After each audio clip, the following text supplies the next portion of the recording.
Shalom saudara pendengar saudara rohani yang dikasihi Tuhan Yesus Kristus. Selamat datang di Renungan Rohani malam hari ini. Selamat malam, saya berdoa agar saudara sehat selalu. Semoga Roh Kudus hadir di tengah kita saat ini. Sebelum kita mulai renungan malam ini, marilah kita bersama-sama berdoa. Bapa kami yang di surga, Bapa di dalam nama Tuhan Yesus Kristus, kami sungguh mengucap syukur, ya Tuhan, oleh karena Engkau sangat baik buat kami. Engkau ada bersama kami dan menopang hidup kami di siang hari dan di malam hari. Engkau ada bersama-sama dan menyertai kami. Tuhan, kami memuji dan bersyukur kepadamu pada malam hari ini, kami masih bisa berkumpul di rumah kami yang kecil ini. Tuhan, saat ini kami hendak mendengarkan firman-Mu. Berilah pengetahuan dan bimbinglah hamba-Mu ini agar apa yang Engkau firmankan dapat bekerja sesuai kehendak-Mu. Buat kami jemaat-Mu, bukalah hati dan pikiran kami untuk mendengar dan menerima firman-Mu. Kiranya firman-Mu ini dapat menjadi berkat bagi kami. Berbicaralah Tuhan, kami sudah siap menerima firman-Mu. Di dalam nama Tuhan Yesus Kristus kami berdoa dan mengucap syukur. Amin. Sahabat saudara rohani, pembacaan ayat emas Alkitab renungan kita malam hari ini. Nats pilihan kita adalah, jika kita mengaku dosa kita, maka Ia adalah setia dan adil, sehingga Ia akan mengampuni segala dosa kita dan menyucikan kita dari segala kejahatan. Tertulis dalam kitab 1 Yohanes 1 ayat 9, kata kunci renungan pada malam ini adalah bercak-cet, dan bacaan kita pada malam ini terambil dari kitab 1 Yohanes 1 ayat 5 sampai dengan 1 Yohanes 2 ayat 2. Dan inilah berita yang telah kami dengar dari Dia, dan yang kami sampaikan kepada kamu. Allah adalah terang dan di dalam Dia sama sekali tidak ada kegelapan. Jika kita katakan bahwa kita beroleh persekutuan dengan Dia, namun kita hidup di dalam kegelapan, kita berdusta dan kita tidak melakukan kebenaran. Tetapi jika kita hidup di dalam terang sama seperti Dia ada di dalam terang, maka kita beroleh persekutuan seorang dengan yang lain, dan darah Yesus, Anak-Nya itu, menyucikan kita daripada segala dosa. Jika kita berkata bahwa kita tidak berdosa, maka kita menipu diri kita sendiri dan kebenaran tidak ada di dalam kita. Jika kita mengaku dosa kita, maka Ia adalah setia dan adil, sehingga Ia akan mengampuni segala dosa kita dan menyucikan kita dari segala kejahatan. Jika kita berkata bahwa kita tidak ada berbuat dosa, maka kita membuat Dia menjadi pendusta dan firman-Nya tidak ada di dalam kita. Anak-anakku, hal-hal ini kutuliskan kepada kamu, supaya kamu jangan berbuat dosa. Namun jika seorang berbuat dosa, kita mempunyai seorang pengantara pada Bapa, yaitu Yesus Kristus, yang adil, dan Ia adalah pendamaian untuk segala dosa kita, dan bukan untuk dosa kita saja, tetapi juga untuk dosa seluruh dunia. 1 Yohanes 1 ayat 5 sampai dengan 1 Yohanes 2 ayat 2. Topik dari ayat emas renungan kita adalah mengenali dosa merupakan langkah awal untuk dibebaskan dari dosa. Mari kita mulai renungan malam kita. Untuk memulai hal baik, serahkanlah segala sesuatu hanya kepada Tuhan.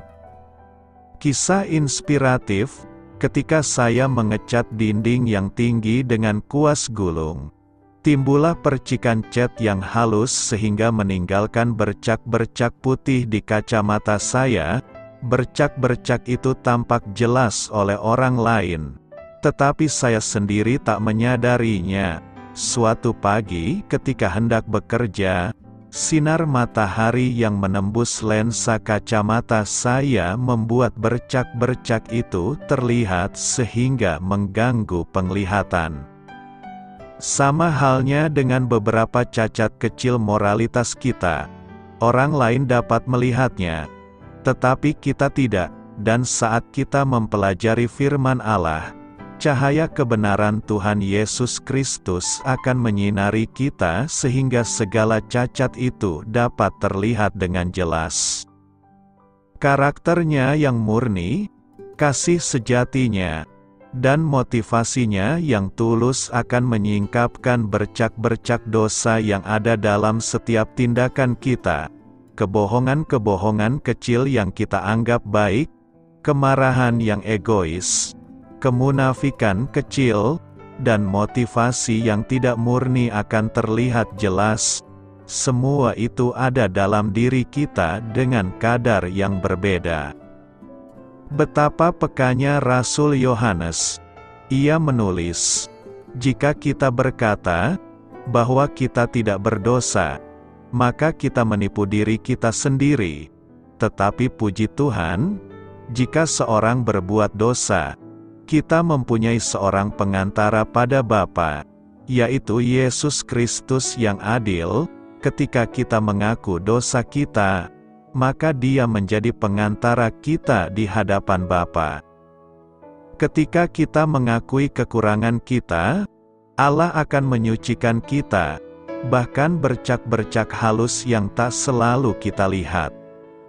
Akankah Allah terus-menerus mengampuni saudara jika terus-menerus melakukan dosa yang sama, lagi dan lagi? Untuk mendapatkan jawaban terbaik bagi pertanyaan ini, kita akan melihat dua bagian yang luar biasa dalam Alkitab. Yang pertama di kitab Mazmur, "Sejauh timur dari barat, demikian dijauhkannya daripada kita pelanggaran kita."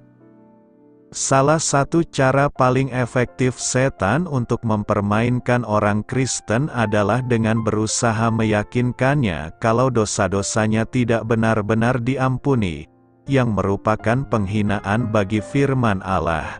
Jika kita benar-benar menerima dan beriman percaya kepada Yesus sebagai juru selamat, tapi masih memiliki kekhawatiran mengenai ada tidaknya pengampunan yang sejati, bisa jadi kita sedang diserang oleh iblis.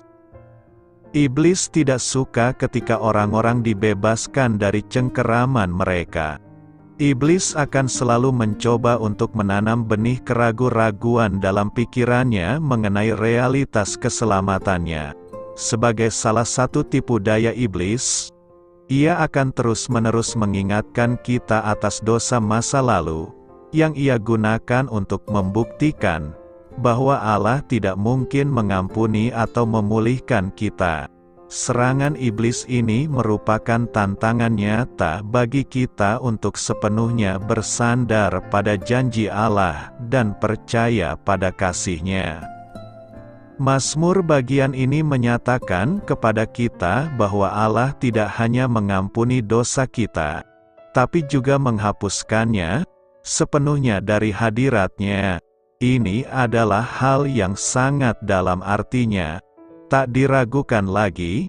Ini merupakan konsep yang sulit untuk kita pahami, sehingga sangat mudah bagi kita untuk merasa khawatir mengenai pengampunan kita, bukannya menerimanya saja. Kuncinya hanyalah dengan menyerahkan semua kekhawatiran dan perasaan bersalah kita, bersandar pada janji pengampunannya. Bagian lainnya adalah 1 Yohanes 1 ayat 9. Jika kita mengaku dosa kita, maka Ia adalah setia dan adil, sehingga Ia akan mengampuni segala dosa kita dan menyucikan kita dari segala kejahatan. Sebuah janji yang luar biasa, Allah mengampuni anak-anaknya saat mereka berdosa. Tetapi hanya jika mereka datang kepadanya dengan sikap bertobat dan meminta agar diampuni. Belas kasih Allah begitu besar sehingga dapat menyucikan pendosa dari dosa-dosa mereka dan menjadikannya sebagai anak Allah. Dan dengan demikian, karena begitu besarnya, bahkan saat kita tersandung, kita masih mendapatkan pengampunan. Dalam Matius 18 ayat 21-22, kita membaca bahwa, kemudian datanglah Petrus dan berkata kepada Yesus, "Tuhan, sampai berapa kali aku harus mengampuni saudaraku jika ia berbuat dosa terhadap aku? Sampai 7 kali?" Yesus berkata kepadanya, "Bukan, aku berkata kepadamu, bukan sampai 7 kali, melainkan sampai 70 kali 7 kali. Petrus mungkin berpikir bahwa dirinya sudah bermurah hari, ketimbang melakukan pembalasan yang setimpal kepada orang yang berdosa kepadanya. Petrus malah memberikan kelonggaran kepada saudaranya. Katakanlah, sebanyak 7 kali. Namun pada kali ke-8, mungkin Petrus merasa tidak perlu ada lagi pengampunan dan belas kasih. Namun, Yesus Kristus menantang pemikiran Petrus dengan menyatakan bahwa pengampunan itu tidak terbatas bagi mereka yang sungguh-sungguh mencarinya. Hal ini hanya dimungkinkan oleh karena belas kasih Allah yang tidak terbatas, yang dimungkinkan melalui curahan darah Kristus di kayu salib. Karena kuasa pengampunan Kristus, kita selalu dapat dikuduskan setelah berdosa, jika kita mencari pengampunan dengan kerendahan hati. Pada saat bersamaan, harus dicatat bahwa bukan hal yang alkitabiah bagi orang yang telah diselamatkan untuk terbiasa melakukan dosa dan menjadikannya sebagai gaya hidup. Inilah sebabnya mengapa Paulus mengingatkan kita untuk ujilah dirimu sendiri. Apakah kamu tetap tegak di dalam iman? Selidikilah dirimu. Apakah kamu tidak yakin akan dirimu, bahwa Kristus Yesus ada di dalam diri kamu? Sebab jika tidak demikian, kamu tidak tahan uji. Sebagai orang Kristen, kita bisa tersandung, namun tidak mungkin hidup dengan gaya hidup yang terus-menerus melakukan dosa, tanpa ada pertobatan. Kita semua memiliki kelemahan dan dapat jatuh dalam dosa, bahkan pada saat kita tidak mau berdosa. Rasul Paulus juga melakukan apa yang tidak ingin dia lakukan karena dosa yang ada dalam dagingnya. Seperti Paulus, respon orang percaya seharusnya membenci dosa, bertobat darinya, dan meminta anugerah Allah untuk mengalahkannya. Meskipun kita seharusnya tidak terjatuh karena anugerah Allah yang memampukan, terkadang kita terjatuh karena memilih bersandar pada kekuatan kita sendiri. Saat iman kita menjadi lemah dan menyangkal Allah dalam perkataan dan hidup kita, seperti yang dilakukan Petrus, tetap masih ada kesempatan untuk bertobat. Dosa-dosa kita tetap bisa diampuni. Tipu daya setan yang lainnya adalah dengan membuat kita berpikir bahwa tidak ada pengharapan, bahwa tidak mungkin bagi kita untuk diampuni, disembuhkan, dan dipulihkan. Dia akan mencoba untuk membuat kita merasa terperangkap dengan rasa bersalah sehingga merasa tidak layak lagi untuk menerima pengampunan Allah. Namun, sejak kapan kita pernah layak atas anugerah Allah? Allah mengasihi kita, mengampuni kita dan memilih kita untuk hidup di dalam Kristus. Bahkan sebelum dunia dijadikan, bukan karena apa yang kita perbuat, namun supaya kami, yang sebelumnya telah menaruh harapan pada Kristus, boleh menjadi puji-pujian bagi kemuliaan-Nya. Tidak ada tempat di mana kita bisa pergi yang tidak bisa dicapai oleh kasih Allah. Tidak ada tempat yang terlalu dalam, tempat di mana kita bisa tenggelam, sampai Allah tidak sanggup lagi mengangkat kita. Anugerah-Nya lebih besar daripada dosa-dosa kita. Entah kita baru mulai memikirkan untuk berdosa atau sudah tenggelam dalam dosa, anugerah masih tersedia. Anugerah adalah karunia dari Allah. Saat kita berdosa, Roh Kudus akan menginsyafkan kita dengan duka cita menurut kehendak Allah yang akan menghasilkan pertobatan. Dia tidak akan menghukum jiwa kita, membuat kita merasa seolah-olah tidak ada harapan, karena tidak ada lagi penghukuman bagi mereka yang ada dalam Kristus. Keyakinan Roh Kudus dalam hati kita adalah gerakan kasih dan karunia. Kasih karunia bukanlah alasan untuk berdosa. Jangan sampai disalahgunakan. Dosa tetap harus dinyatakan sebagai dosa, dan tidak dapat diperlakukan seolah-olah itu bukan hal yang berbahaya atau tidak mengganggu. Orang percaya tanpa pertobatan perlu dihadapi dengan kasih dan dibimbing kepada kebebasan. Orang tidak percaya perlu untuk diberitakan Injil supaya mereka bertobat. Mari kita tegaskan cara memperbaikinya.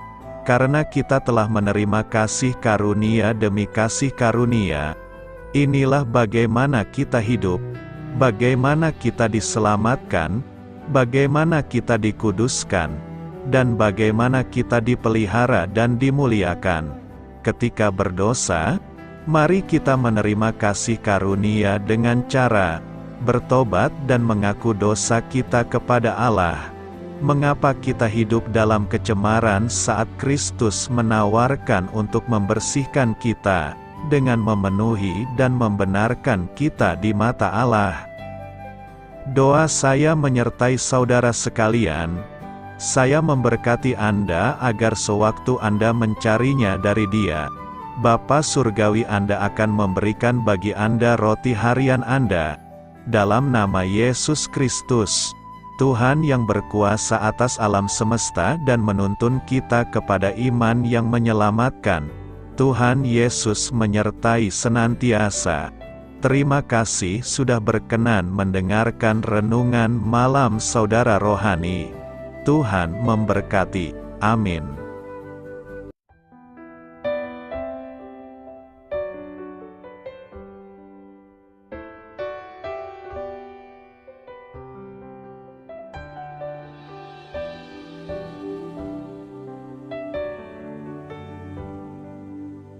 Marilah kita renungkan, sahabat saudara rohani, demikianlah renungan firman Tuhan malam hari ini. Semoga menjadi berkat di dalam hidup kita dan menjadikan kita pribadi yang lebih baik. Sebelum kita beristirahat pada malam hari ini, marilah kita berdoa. Bapa kami yang di surga, Bapa di dalam nama Tuhan Yesus Kristus, kami sungguh mengucap syukur, ya Tuhan, oleh karena Engkau sangat baik buat kami. Engkau ada bersama kami dan menopang hidup kami di siang hari dan di malam hari. Engkau ada bersama-sama dan menyertai kami, ya Tuhan Yesus. Kami mengucap syukur untuk firman-Mu, ya Tuhan, yang memberikan kami kekuatan dan menyadarkan kami bahwa kami tidak perlu takut dengan gelap dan malam. Sebab Tuhan, Engkau ada bersama kami. Engkau melindungi kami dan menjadi perisai bagi kami hamba-Mu berdoa saat ini. Tuhan, untuk setiap pendengar renungan ini yang mengalami ketakutan, kecemasan, kegelisahan, pada situasi gelap dan malam hari di dalam nama Tuhan Yesus Kristus. Kuasa Tuhan melepaskan mereka dari segala ikatan roh-roh ketakutan yang mengikat mereka saat ini. Tuhan melepaskan setiap anak-anak-Mu dari segala rasa takut dan kecemasan. Di dalam nama Tuhan Yesus segala kuasa-kuasa roh jahat, kuasa setan iblis yang mengganggu anak-anak-Mu, ya Tuhan, tolong hancurkan dan halaukan dengan kuasa-Mu. Dalam nama Tuhan Yesus Kristus, berkati setiap kami anak-anak-Mu, ya Tuhan, dan lindungilah kami aman di dalam Engkau. Ya Tuhan, penuhilah setiap hati kami dengan keberanian, damai sejahtera, dan sukacita serta ketenangan yang dari Tuhan. Berkati kami di malam hari ini, saat kami tidur dan beristirahat. Kuasa-Mu, ya Tuhan, menaungi setiap kami, memberkati dan melindungi kami. Bangunkanlah kami kembali besok pagi dengan kekuatan yang baru, tubuh yang sehat diberkati Tuhan, dan berkat-berkat yang baru Tuhan sediakan bagi kami. Terima kasih, ya Tuhan, kami sungguh mengucap syukur untuk firman-Mu yang menguatkan kami. Dalam nama Tuhan Yesus Kristus Juru Selamat kami, Bapa kami yang baik, kami mengucap syukur dan berdoa haleluya. Amin. Biarlah firman Tuhan menjadi pengingat untuk kita semua, bahwa tuntunan dari Roh Kudus akan selalu memberi jalan keluar bagi setiap permasalahan hidup kita, dan memberi kedamaian di hati kita. Amin. Sampai jumpa di renungan malam saudara rohani berikutnya.